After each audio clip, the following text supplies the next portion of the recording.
and it's like 8:10. Good morning, everybody. We need to get coffee all around the room here. It is a pleasure to have you join us here for the Maryland Breakfast. And before I start, let me just thank Judy Britz and Tom Watkins and all the members of the Maryland Life Science Advisory Board that have helped chart the strategy and the course for the state. These, government policy isn't developed in a vacuum, and if it is, it isn't very good. And so we thank them because we turn to them to ask, what can we do to make it the greatest place in America, the greatest place around the world for biotechnology companies to develop, grow, flourish. And Tom, you guys have done a great job in giving us that direction. Let me also acknowledge Peter Greenleaf, because he's really put in a Herculean effort on Invest Maryland. I can tell you this much. Passing legislation is one thing, and it's not necessarily the prettiest process, seeing how the sausage is made. But once it's made, the challenge is, how do you make a bureaucracy move it in a direction that it isn't used to moving? And Peter has provided a phenomenal amount of leadership that an entire Maryland Venture Fund Authority has, and he's going to say a few words about the Invest Maryland program. And Peter, we really thank you for putting in the time and the effort. I also want to acknowledge two special guests, our partners from French BioClusters, Francois Chevallard in Paris Médecins, and he's from Paris Médecins, and Jean-Pierre Saint-Huy from Cancer Biosanté Toulouse. So you guys around the table right now? Raise your hands. There you are. Thank you for being here. And let me just say that innovation happens all around the world, and increasingly the world is a shrinking place. We recognize that, and we want to work with the best and brightest no matter where they may be found. And so we appreciate the MOUs that we have in place and the things that we're going to sign. I also want to thank all the members from biotech companies, from academia, from state and local government that are all here today. We are Team Maryland. Look to your left, look to your right, tell your neighbor, we are Team Maryland. We can do this. We are Team Maryland. And so, this is a collective effort.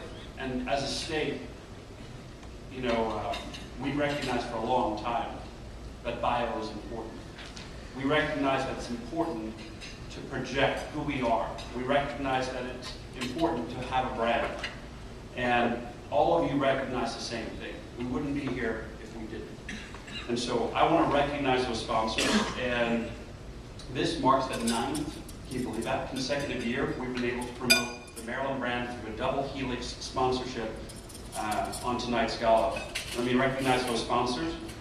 In addition to our own Maryland Biotechnology Center, I want to thank the MD Bio Foundation. I want to thank Human Genome Sciences, MedImmune, Montgomery County Department of Economic Development, Emergent Biosolutions, Lonza, Novavax, United Therapeutics, BioHealth Innovation, Advanced Bioscience Laboratories, and Benevol. Please give them a round of applause.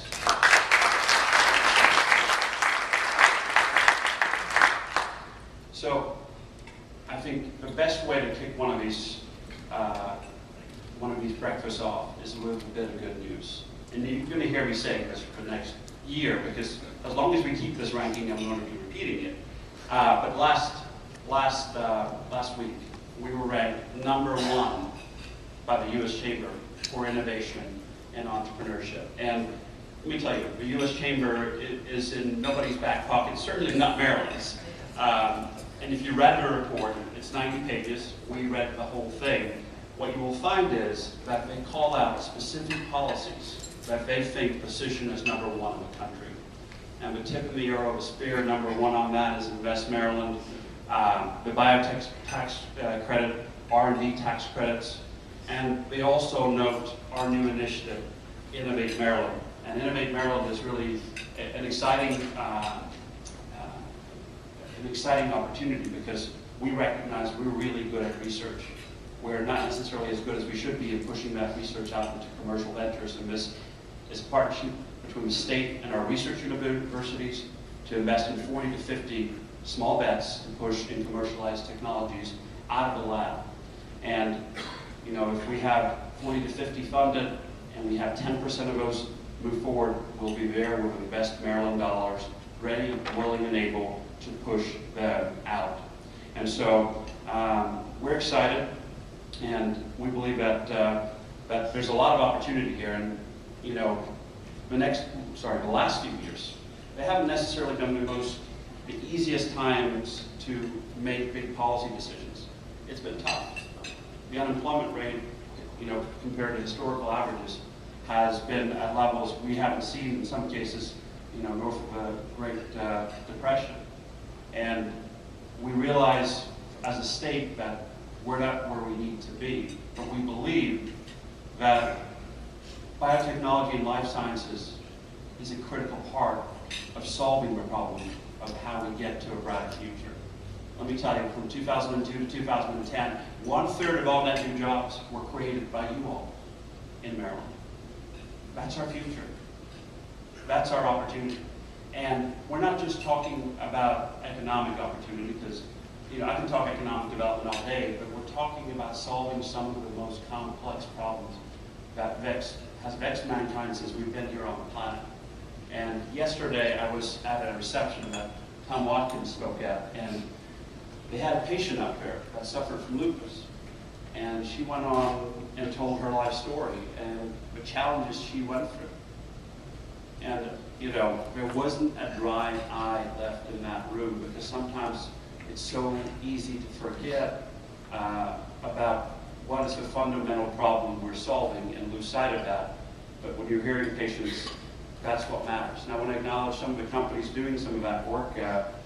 Rachel, BioMaryland, I know you're in your phase 2 trial in 20 hospitals now in the US and Canada, and you're hoping to start trials next year for blood cancer and pancreatic cancer. That's a big deal. Immunovaccine, which is developing cancer drugs and has found its DepoVax technology can help fight hepatitis B, anthrax, and some tropical diseases, or Lenogen, which battles viruses with viruses to treat illnesses like hemophilia, brain cancer, and even HIV. And I want to make sure that I give a shout out to Emergent, because earlier this week we got news from Washington that they're going to be sharing in a north of $200 million contract that, you know, when I was looking how long this thing stretches, it could stretch for, you know, the next 16, 17 years. And that will directly benefit their facility that's located in Baltimore City. And we appreciate that and everything that they're doing. Look, it's all of you that help make Maryland strong.